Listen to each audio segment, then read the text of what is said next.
It's not that math is always right. It's that math gives you that razor on which to divide the true from the false. The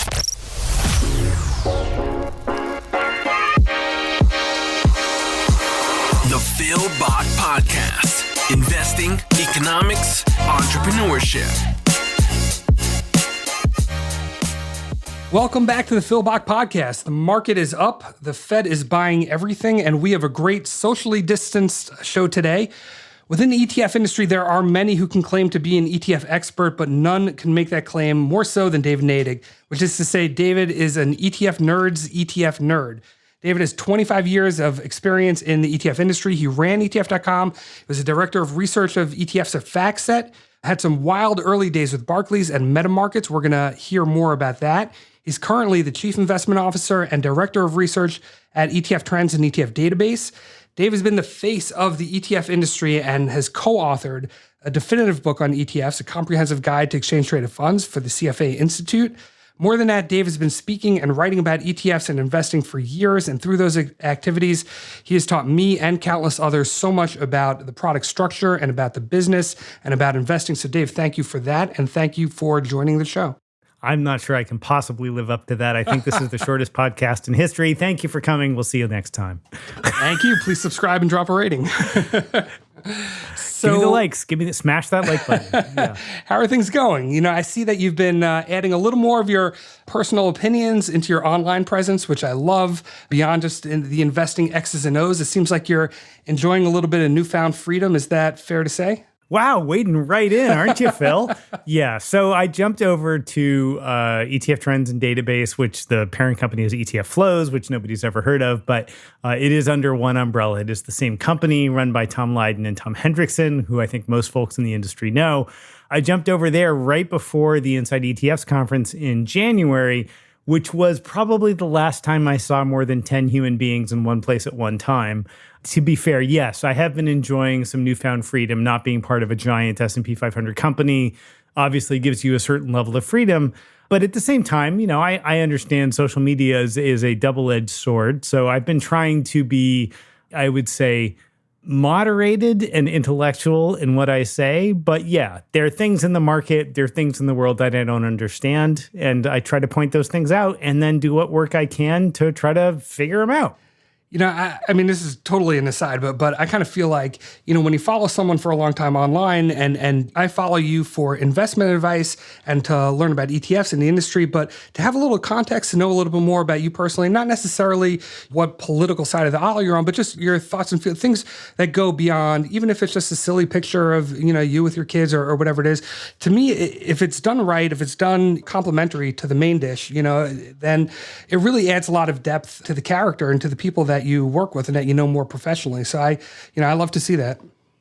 Well, and honestly, I think that's one of the few, and there are really just a few upsides of this world we find ourselves in, which is I haven't been on the road. I haven't traveled since early February. Normally, I travel 50 to 75% of my time. That would be a normal year for the last 25 years. I'd just be on the road, doing speeches, talking to clients, talking to advisors, talking to investors. That's what I would be doing. And here, for really the last, I think we kept it on the calendar, I think we're at 120 days here in our house when I haven't really gone anywhere except the occasional grocery store or Home Depot run. Instead, I've been in everybody's living room. Right? I've been in every Zoom call. I've talked to countless advisors and countless fund professionals and countless traders. And not only do I get to talk to them one-on-one like we're doing now, Phil, but I get to see like what's in their house. I get to see their kids. I get to meet their dogs, right? Those are actually really valuable things. So I appreciate what you're saying. I actually think we come out of this as an industry much closer than we were before, where maybe we got together a couple times a year, had a dinner or two. Now I understand, like, you know, my friends that are in the industry that have a 3-year-old and a 5-year-old at home and have been wrestling with this for 100 days. Like, their journey is very different than me with college-age kids. And I actually think that that's a good thing. So we are all stuck at home and we're all doing our Zooms and our WebExes and on and on. You're kind of the king of remote video, or at least you were already before all this started. You've been doing online webinars for a long time. You've been doing TV remotely from your house. So when all this started and everyone, when Zoom popped and everyone, I don't know if you remember the beginning of the shutdown, it was like, you're not allowed to do a phone call that didn't have a video component. All of a sudden everyone's on, and you wrote a blog post, which I know you were a little shy about promoting it, but it was called The Enthusiast Guide to a Great Webcam Shot. With everybody who's listening is presumably in some capacity stuck doing Zoom calls all day. Give us a couple tips for setting up your home mic and your home video the right way. Yeah, well, necessity is the mother of invention. So I'm pretty open about my life. So I've suffered from epilepsy for the last 30 years. And so consequently, there have been large blocks of my life, say 10 years at a time, when I haven't been able to drive. And that's meant that commuting daily into an office, say in San Francisco or New York or something like that, wasn't really an option. So I've been working from home since about 1997 in one capacity or another. And, sure, I can get to an airport and get on a plane, but I haven't been commuting. And so as a result of that, I feel like I was a very early adopter of any video technology I could get.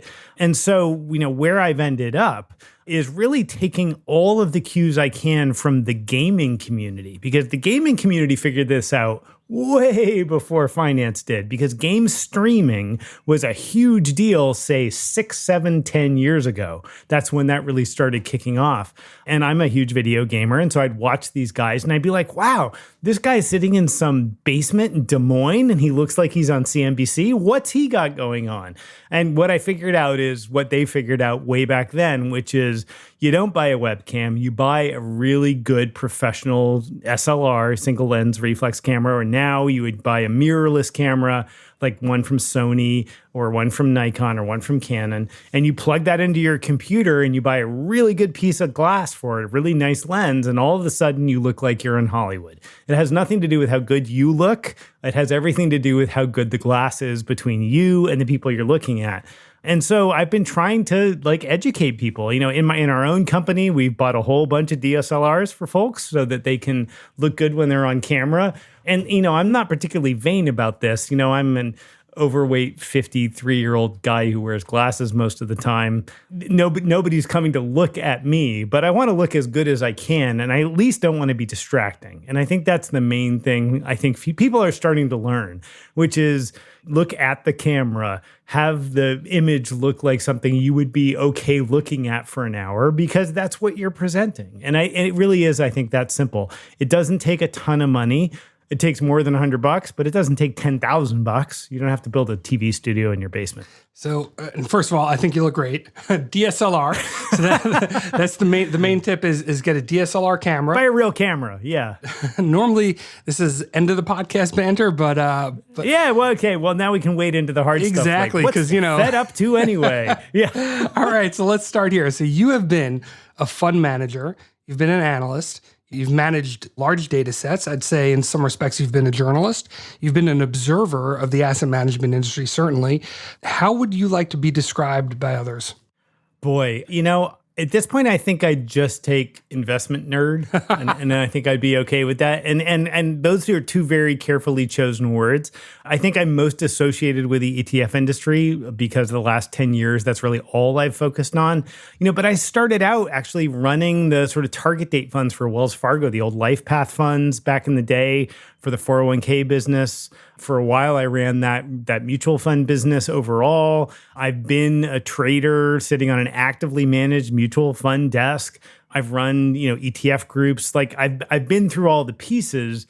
And honestly, most of that doesn't matter. The specifics don't matter. I do think that a focus on the core value of investing, and when I say investing, I mean versus day trading, versus speculating, versus manufacturing structured products, actual investing, solving real problems that most human beings have. I want to retire, I want to get my kids through college. Investing is the thing that I've really focused on. And I sort of think of investors, whether they're advisors or individuals or institutions, those are the people I'm doing the work for.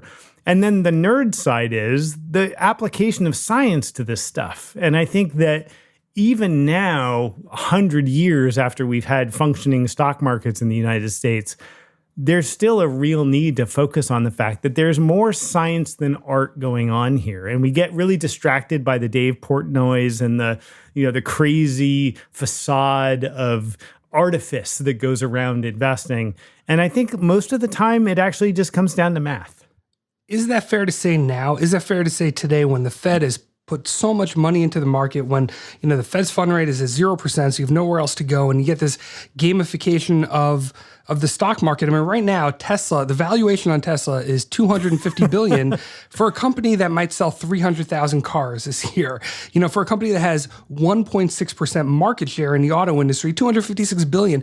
I mean, clearly the market is being driven by narratives. You've got the FANG stocks, the high-tech stocks, just taking a bigger and bigger and bigger chunk of the entire market. And it just seems like the math and the nerdiness of it. So, sitting down and figuring out, well, what is the true intrinsic value of this company, or what are my projections for future cash flows? All that's been rendered largely meaningless. I mean, even investment factors haven't been working. It's really just, the survival of the narrative. Is that fair to say?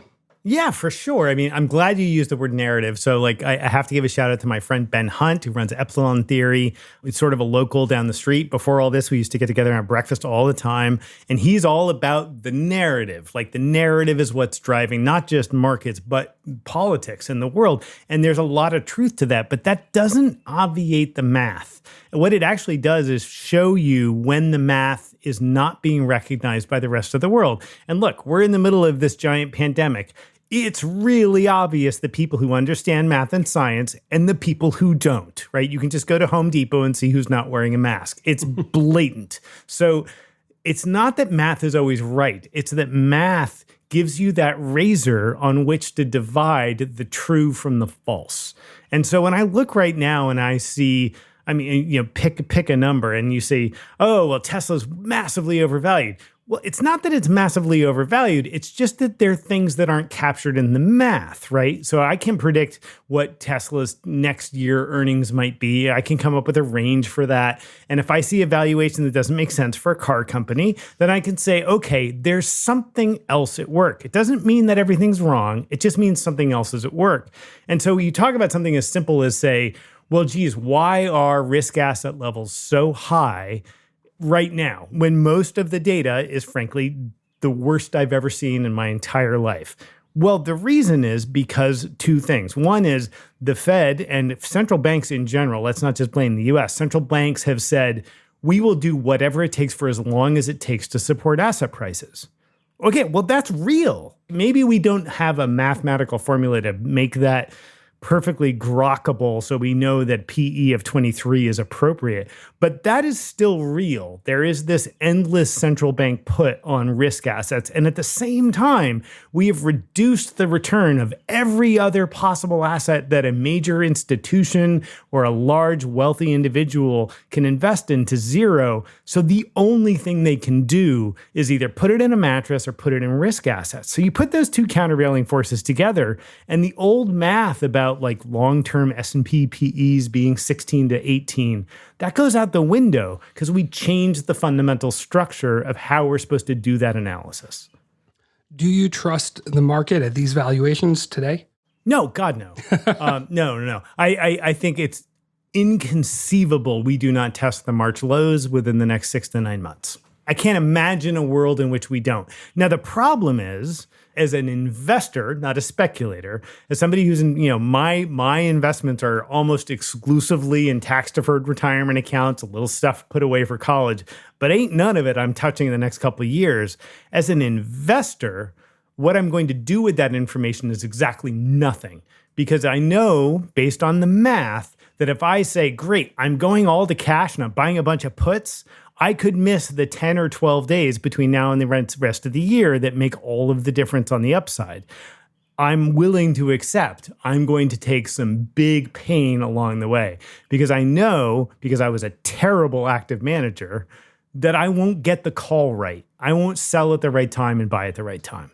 You've made some big calls, some big predictions over the years. Famously at Inside ETFs, every year you'll make one big prediction. Some have worked out, some have not. You called ESG pretty much right before it took off. Interestingly, you called direct indexing last year. I think the jury's still out on that. And this year you called for record ETF flows. Yeah, I'll stick with that one. I think we're on track for a $500 billion a year, $500 billion.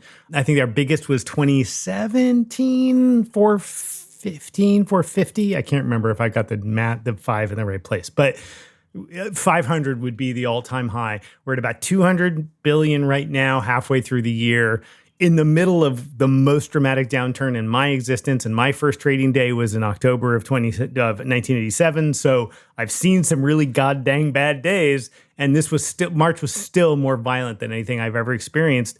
And yet we have $200 billion in net flows into ETFs.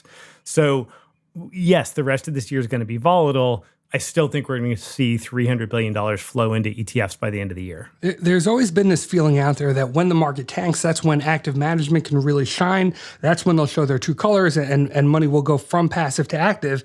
And every time we have a downturn, the opposite plays out. It exacerbates the flows into passive. And that's what we've seen this year as well. Is that what you've observed as well?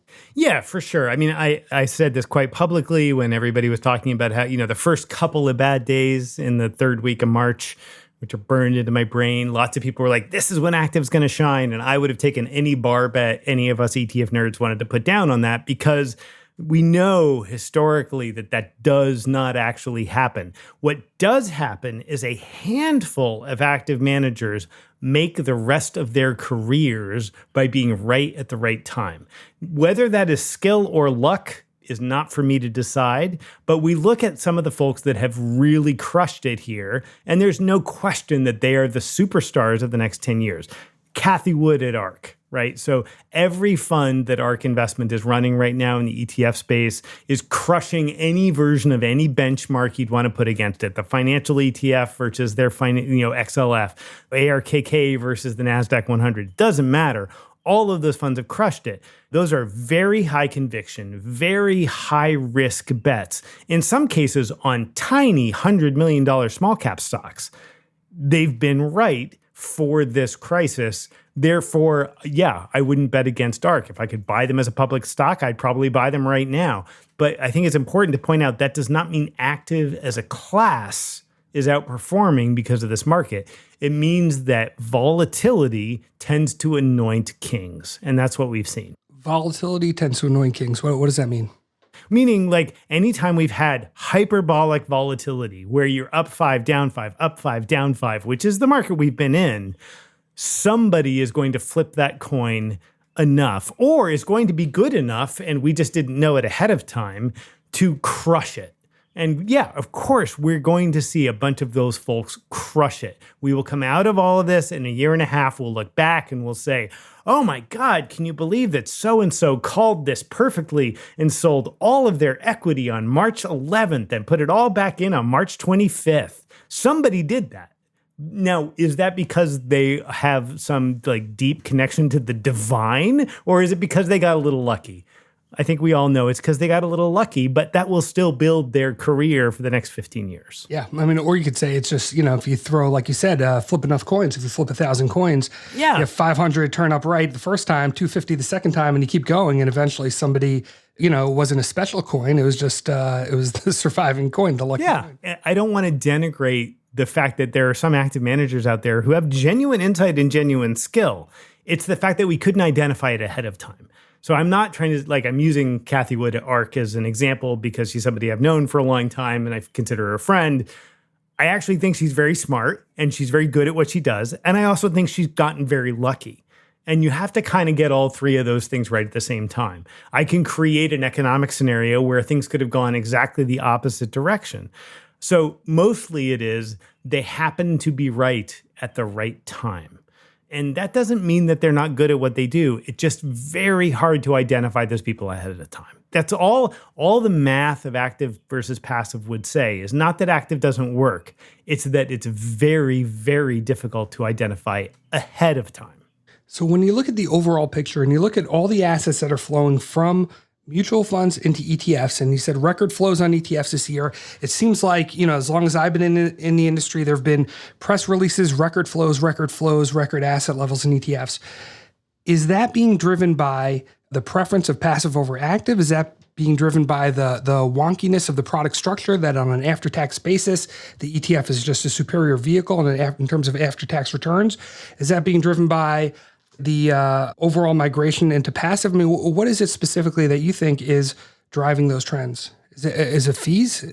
Can I just say yes? Because the answer is obviously all of the above. Certainly, active versus passive is a story that's been playing out since the 70s, and it's only been playing out in one direction, right? We haven't had a year in which active flows have outpaced passive flows, if you really do the math, in about 30-something years. So that has been an inexorable force. And again, that's just math. If you have a whole bunch of overpriced people out here trying to do something different, and you have people buying the average here for nothing, the average, of course, is going to beat the 50% of the people trying to beat it. Like, there's mathematically, for every buyer, there's a seller. There is just no escaping that math. So again, as a class, active is always going to underperform because ETFs showed up and they were predominantly passive in the beginning and in fairly low cost, even in the beginning, back in the webs and SPY days. Yeah, of course, that's a big driver of it. But that being said, there's also just a basic structural advantage to the ETF. No matter what you do, the ability to trade at a known price is generally an advantage. The ability to avoid taxes until you make a decision is generally an advantage. The active versus passive stuff, I think, has come along for the ride. And if you look at the flows this year, we've had about $18, $20 billion in flows into actively managed products, most of it in fixed income. That says to me, if 10% of the money flowing into ETFs is willing to go into active products, that active isn't dead. It's just the ETF's a better structure for it. So with ETFs being the superior structure, with there being more of a common knowledge around the benefits of passive investing versus active management, it's like, you've seen this from the beginning of the ETF industry, and they just get bigger and bigger and bigger and bigger. And the fever pitch warning sounds about how ETFs are going to blow up the market get louder and louder. And there's really two different arguments, right? One is structural. Only two. Wow, we're going to make this easy. Well, I mean, really two categories or two arguments, but the structural issues with ETFs.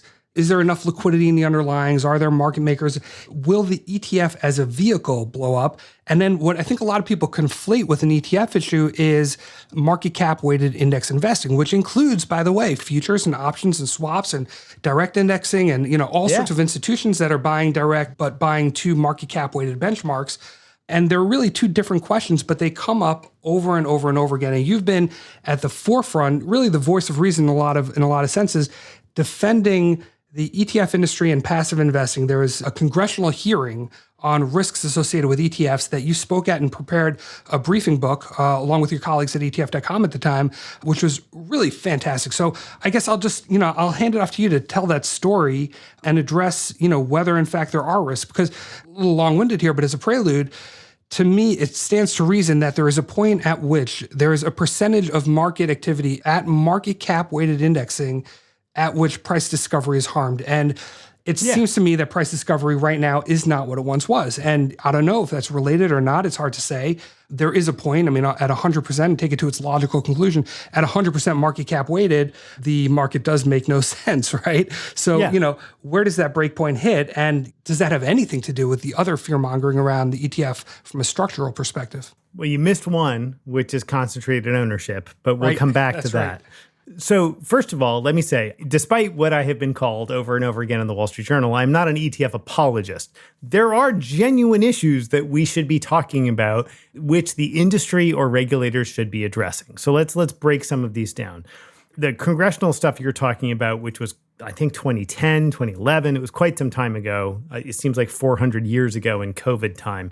That was actually largely about the problem of cascading shorts, which is that you could have something like the giant, IVV, the giant S&P 500 fund at BlackRock, loaning out shares of those stocks that they own, which could then be subsequently loaned out again. And you end up with this issue of who actually owns the end shares. Then you have some sort of market event and you have some sort of great unwind.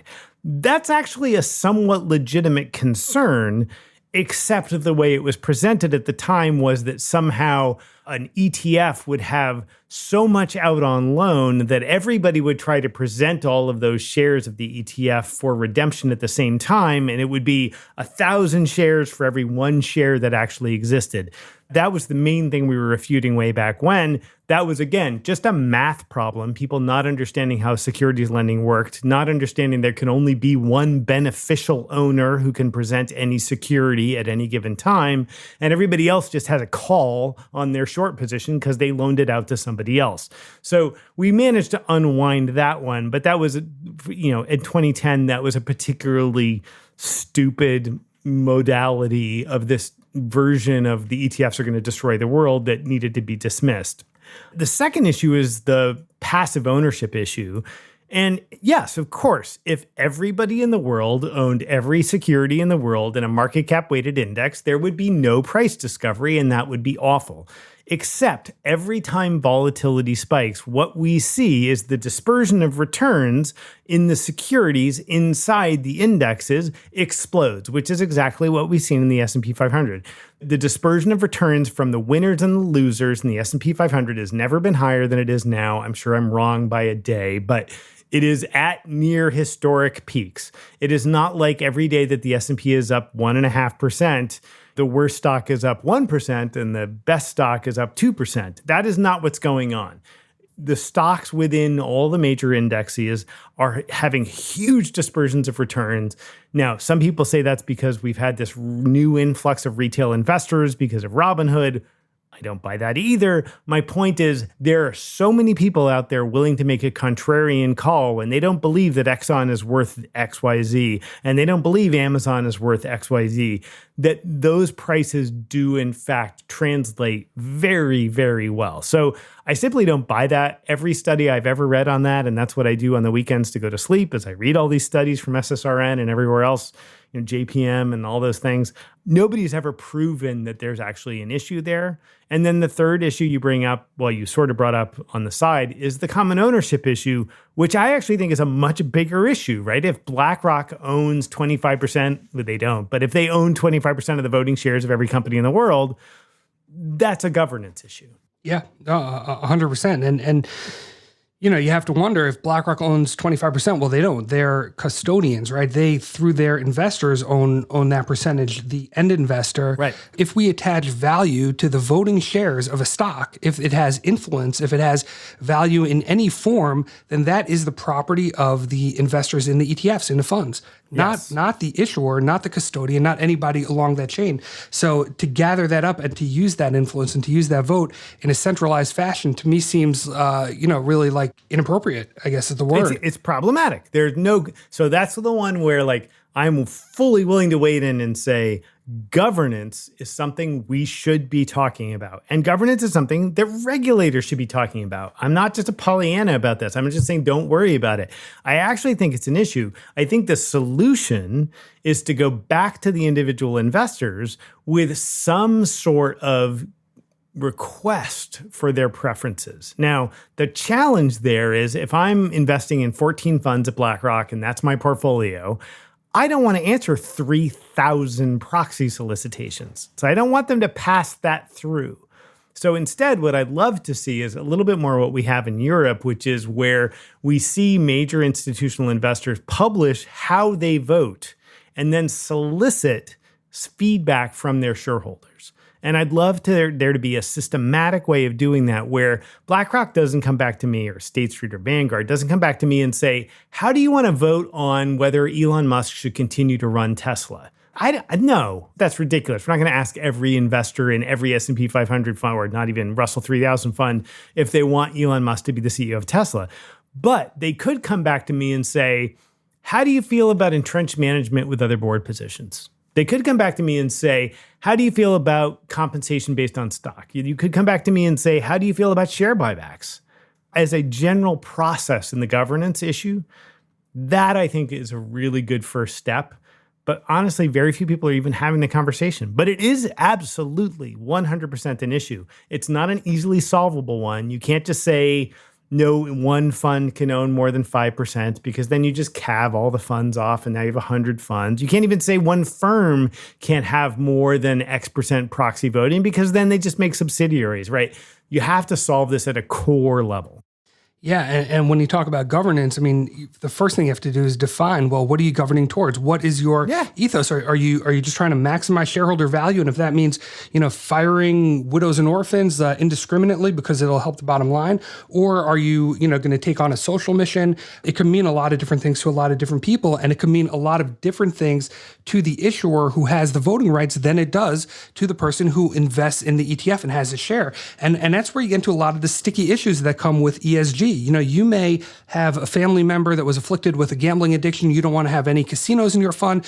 I may think, oh no, I love going out and having a night out at the casino, but I personally am a vegan. I'm not, but let's say I was, right. and wanted, it's very hard to do no it. Cargill for me, yeah. It's very hard to do it on a broad level. And when you look at the ESG funds, I've been very critical of a lot of the ESG funds because they are, by and large, very heavily weighted towards technology. So they'll filter, typically they'll filter for, some sort of carbon footprint, which can be, by the way, a polluter that happens to spend the money on carbon credit offsets. So, there's a lot of different ways you can do it. You can say that it is gameable. I believe it is. And you can say that it is not necessarily reflective of what is truly ethical or moral from everyone's standpoint. Look, I talk all the time about antitrust and monopoly issues, and it's very clear that the ESG methodologies that are the most prevalent today do not factor that into account. I think it's immoral for a company to be a monopoly. That's not reflected in ESG methodology. So having said all that, do you think that ESG is a broad category, given that not in the terms of direct indexing, but from the asset management side, where it has to be, by definition, one size fits all? Do you believe that will continue to grow and there will continue to be investor appetite? Yeah, I absolutely think there'll continue to be investor appetite, but I want to agree with you first. So the main point you're making, although you didn't say it this way, is that the definition of ESG is phenomenally personal, right? Asking somebody what their ethical opinions are about a range of issues is far more dramatic than asking about what their religious issues are or what their political issues are. Ethics gets to the underpinnings of all of it. So you may be a vegan, I may be a meat eater, you may be a Second Amendment gun rights advocate, and I may be a pacifist, right? So we may both believe we're investing on our firm ethical principles and be diametrically opposed. That's why ESG is so problematic. Now, I do think we'll continue to see what we've seen so far this year, which is about 20% of the flows into equity ETFs so far this year have been into funds with some sort of ESG mandate. Wow, 20%. 20%. Wow. It's about $18 billion so far. I'm doing this off the top of my head. It might be 16, roughly in there. Right. And so far this year, we've seen roughly about 100 billion inflows into equity ETFs writ large. So that's a big number. And in previous years, it's been like 1%. It's been very, very, very small. Now, this has been driven predominantly by institutions and major endowments, particularly European funds, that have had strict mandates to say you must meet these criteria. Most of those are carbon-based, right? They're not broad governance-based. They're not addressing the issues you're talking about. It's their definition as an institution what ESG means. I'm an Episcopalian. I advise some of the Episcopalian endowment funds.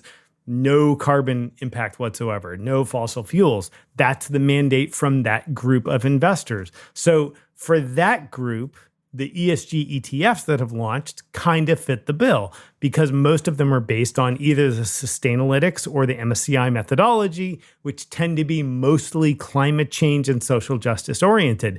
But that's not the only definition of ESG investing, right?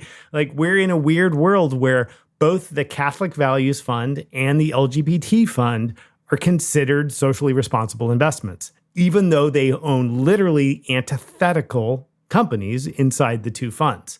So that's why I've always been a big proponent of direct indexing here as the best long-term solution for really concerned ESG investors, where you can pick and choose what you care about.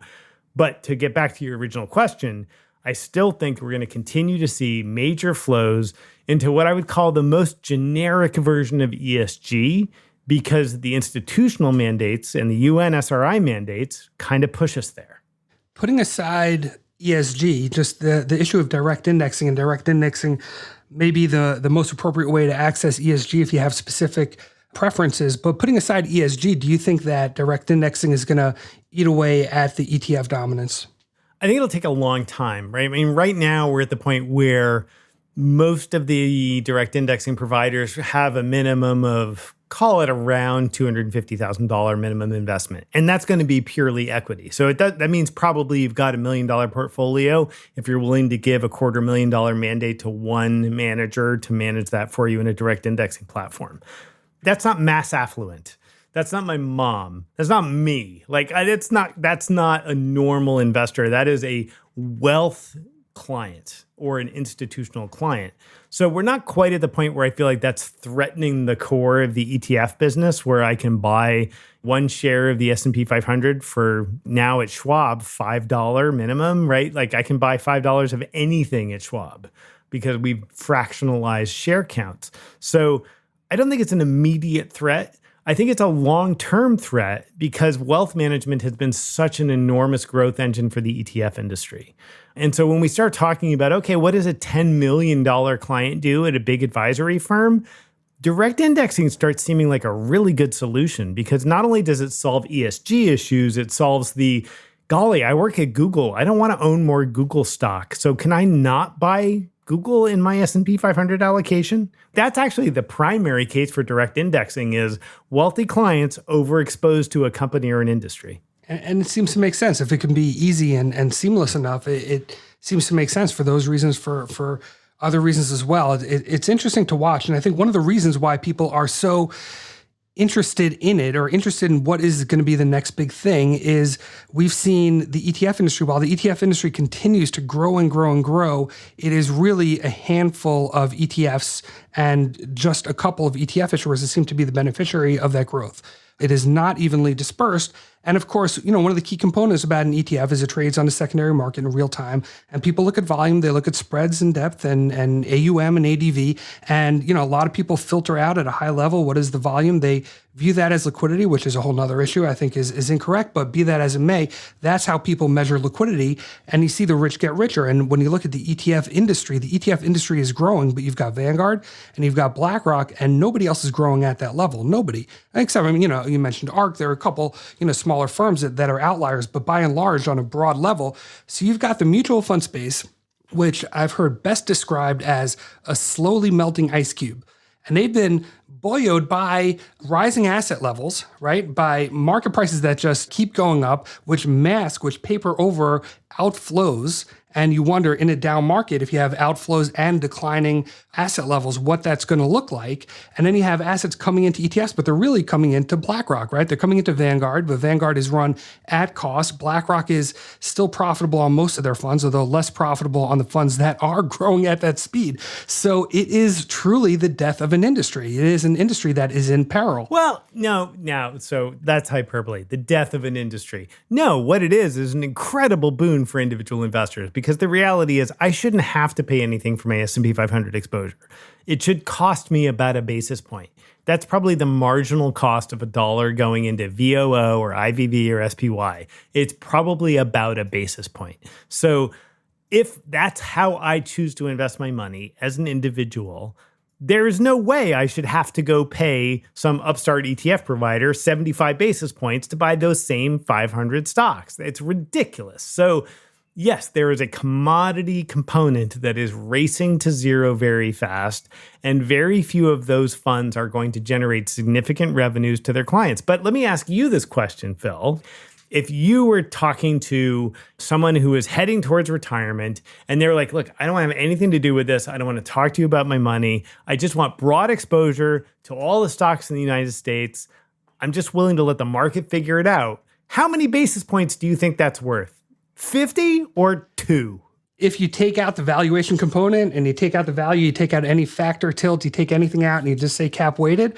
Yeah. I mean, that could be done very efficiently, right? I would lean certainly closer to 2 than 50. Yeah. So and for most investors who, given their own opportunity to make their own decisions, will do it badly, that's probably the right call. So people talk about like, oh my God, isn't it crazy that Vanguard, State Street, and iShares seem to control the S&P 500 market because IVV, VU, and SPY have the vast majority of the ETF assets invested in U.S. equities, which is true, right? Hundreds of billions of dollars between those three funds. And I'm like, no, what's shocking to me is there's still three of them. Like, because there's no, like, you can't fit paper between the differences between those funds. Arguably, SPY is worse because it has cash drag, because it's a UIT, because it was invented in the dawn of time.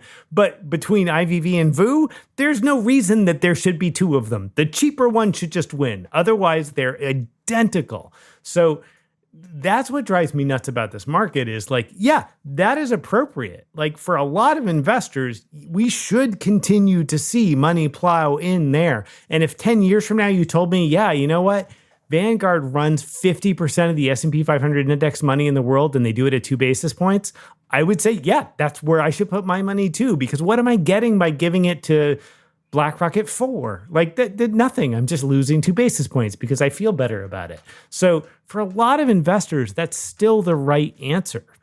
But it doesn't mean that the ETF industry is dead. It means that ETFs are capturing this enormous part of the market that was already dumbly allocated into the market. Well, I wouldn't say the ETF industry. I would say the fund industry. So, mutual funds and ETFs. And what I think about often is again, we're coming out of a 12-year bull run. Let's imagine that we've had a 12-year flat market or a down market, and you've got people saving for retirement, saving for their daughter's wedding, putting money away, and they're not getting a return. And then all of a sudden you come along and you say, you know what? If I had done or had somebody who was working for me do forensic accounting and figured out that Luckin Coffee was a fraud and that wasn't in my fund, I would have had all this alpha. Or let's say different factors, a momentum factor or a value factor. Yeah, and you would have been somebody who flipped a coin 15 times in a row heads up, because you know that if we put 25 active managers together, yeah, there's that one guy that's the one that you're saying you should have been in, but there's also the guy who bought every company that went bankrupt. But I'm not talking about discretionary active. I'm not talking about somebody saying, well, I shook the hand of I looked the CEO in his eye and he had a firm handshake and I believe in this guy. I'm talking about systematic processes. I'm talking about forensic accounting. I'm talking about understanding what's really going on in the company. So we're just trying to dissuade people from buying market cap weighting? That's a different conversation. Well, but is the fact that we're seeing so much money flow into such low-cost funds, the same few funds, the same few methodologies, same market cap weighting, is that going to take away the opportunity for people who can do it better, for innovation, for what the next, let's say, rules-based systematic process, or even an active process that works, right? Are those opportunities going away? I don't think so. Like, look, it's real tough for somebody to compete with super low cost market cap weighting because by definition, it's the average. And for a lot of investors, just being average is really fine.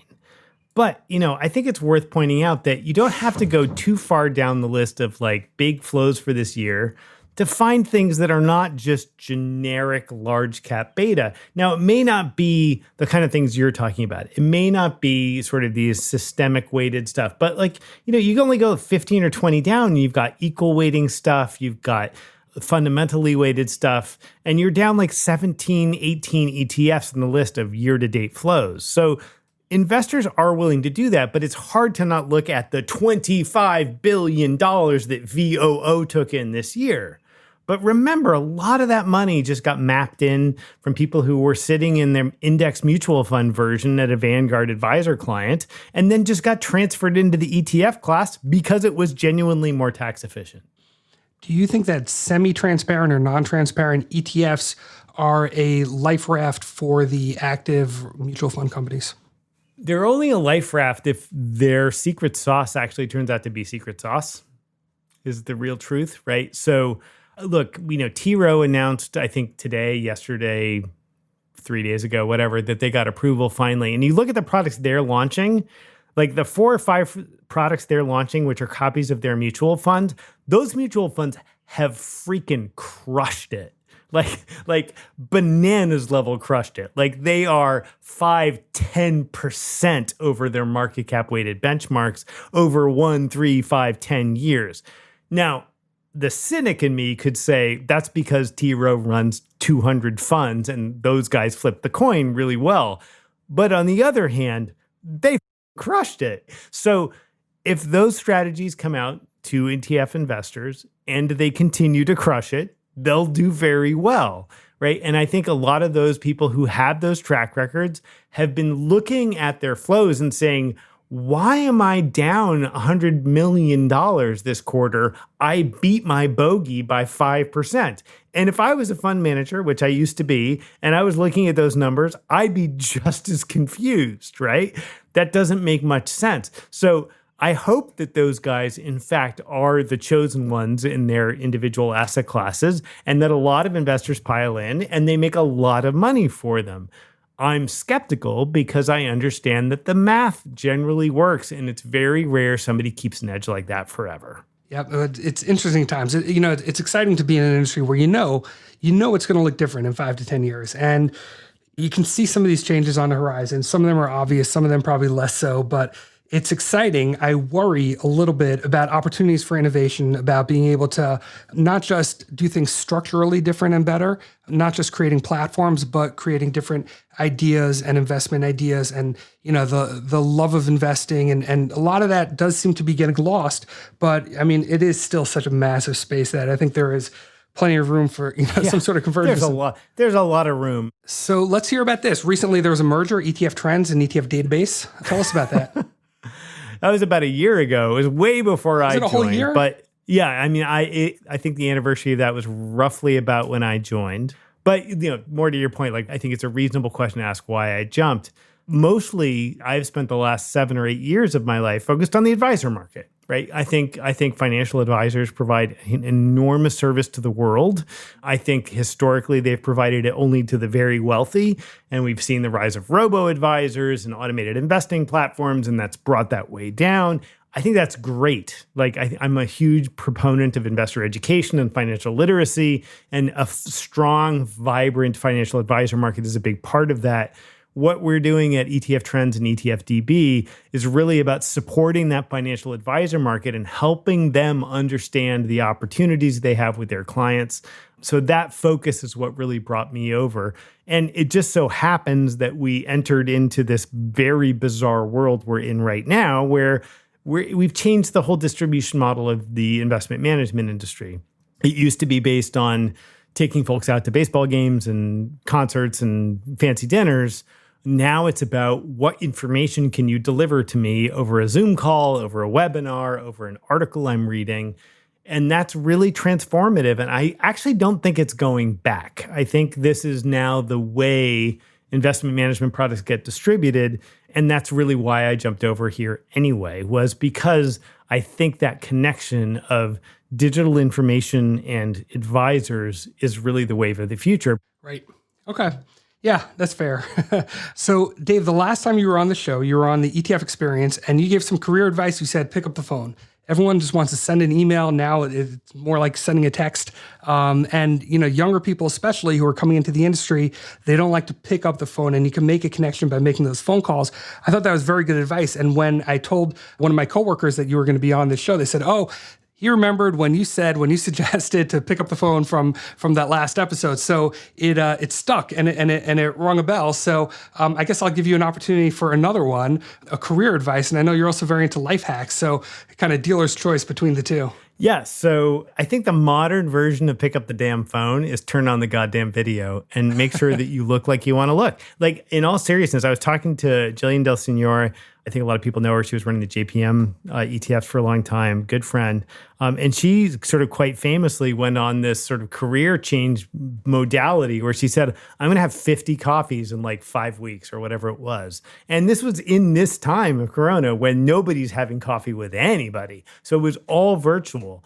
And there's a level of commitment you have to make. And I think that it's a mistake to think that it's just the same as sending an email or picking up the phone, right? When you're on video with somebody, it makes a difference whether you're looking into the camera. It makes a difference whether you thought about what you were wearing today.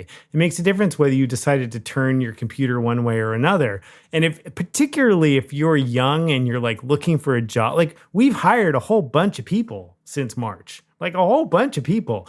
all of them have been interviewed on video like we are right now. Not that radio people can hear that. And you have to commit to that as the way that you're going to communicate. So whatever it is that you're going to do to stand out, whether it's having a video call with a prospective employer, whether it's building your own brand by writing a blog, you got to lean all the way in, right? You have to learn the craft. If you've decided you're going to be a writer and you're going to produce a weekly blog, not only do you have to produce that blog every week, you have to be a good writer. And if you suck, you've got to go learn how to be a good writer, or you have to go find people to edit your work for you. You need to solicit that feedback so that that thing that you're putting out there represents what you've actually got to offer. I think that's even more important than it was a year ago when we talked about that, Phil, because it's not just about making phone calls anymore. It's about projecting who you are through the internet, because it's the only shot you've got right now. Well, I'm feeling very guilty because I'm sitting here in my dark podcast studio. But you got I have a sound really nice baffles setup in behind the office. And you made the commitment on the audio, which is fair because this is a podcast, right? Exactly. Dave, I like to close with this question, which is, tell me about an obstacle that you've had either in your life or your career that you've either found a way to work around or just persisted through. The biggest, I talked about this very briefly at the beginning, and I don't think we talked about it last time, but the biggest one was when I was about 29, 30, I came down with epilepsy, which is not uncommon for white men of European descent. Like late onset epilepsy is kind of a genetic thing that happens. And it completely crushed my life for like 20 years. I couldn't drive, didn't know when I was going to fall down the next time, gave up rock climbing and skydiving and all sorts of things that were really important to me. But what it did was it really made me focus on my internal life in a way that I hadn't before. And it really made me focus on what could I do with that was positive. And honestly, it's paid off in spades recently, because what it forced me to do was say, okay, look, I'm not going to be in suburban San Francisco and commute into an office. It's just not going to happen. So I have to figure out a way to make myself so valuable that showing up on the call or writing the piece is important enough that I can still have a job. And I think that most pieces of adversity that we face in life have those halos in them. I think it's real tough to find them right now. I've talked to a lot of younger folks, sort of in their sort of late 20s, early 30s, sort of young career stuff, maybe landed at a job, coming in and around inside ETFs in January, coming into the industry, sort of folks that I was mentoring are really, really beaten up by this inability to network, this inability to connect with people. No more conferences, no more business trips, no more meeting the guy in the airport lounge, right? That stuff was really important, and that all went away. And that's very much like what happened to me when I came down with epilepsy and really just couldn't go anywhere for a long time. And I think that what you have to do is say, okay, what's the freedom I get by that being cut out of my life, right? I can't travel. What can I do? What do I get to do with those hours? And it may be something as dumb as I get up at 6 and I work out for an hour, or it may be something much more significant like Jillian's. I have a coffee 3 times a week with somebody I don't know, and I reach out and I make it happen, and we have a half-hour conversation. So look for those pockets of despair and find opportunity in them. That's great. I love that. Thank you. Thank you for coming on the show. What's the best way for our listeners to follow your writing and keep up with everything you're doing? Probably Twitter, @DaveNadig. I haven't written anything that I didn't post there in a long time. I managed to actually get @DaveNadig, and nobody's stolen it from me, which apparently is now a thing in the ETF pundit world. People are stealing other people's Twitter accounts. But for now, @DaveNadig is still me. All right. Well, thank you for coming on the show. Thank you to the listeners for your time and attention. Please subscribe and rate the podcast if you're so inclined, and happy investing. Thank you for listening to the Phil Bach Podcast. If you enjoyed the show, please take a moment to drop a review. This show was published for entertainment purposes only and is not investment advice. Please contact a licensed professional before making any investments. Some of the securities discussed on the show may be owned by its participants. Opinions expressed on the show may not reflect those of their employers. Stay hungry and stay foolish.